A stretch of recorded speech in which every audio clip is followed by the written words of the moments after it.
Yan, so kailangan muna natin painit yung mantika ng to the highest and to the level. So para paglagay natin ng fried chicken is okay na siya. Pag magprito na tayo.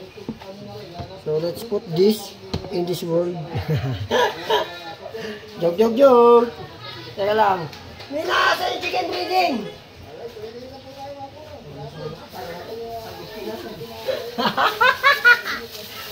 Wait. So, ito na po yung chicken breeding natin.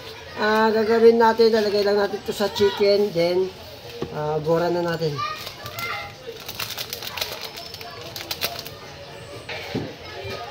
So, ayun, maglalagay na po tayo ng chicken breeding. Kung saan nakasungal-ngal yung ating manok. Yan. Yan, iglabo na natin ito. Yeah, chorba. Charut. Kain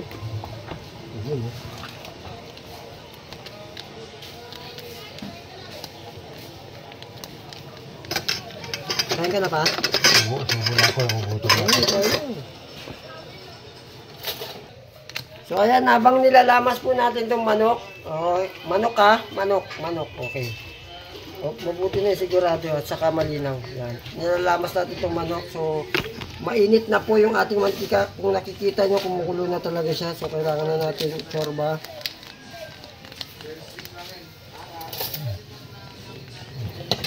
Yan, so chorbahin na natin siya talaga.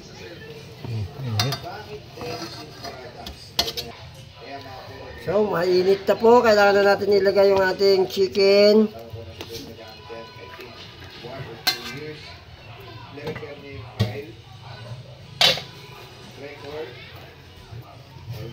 Yan, we put the chicken. Okay.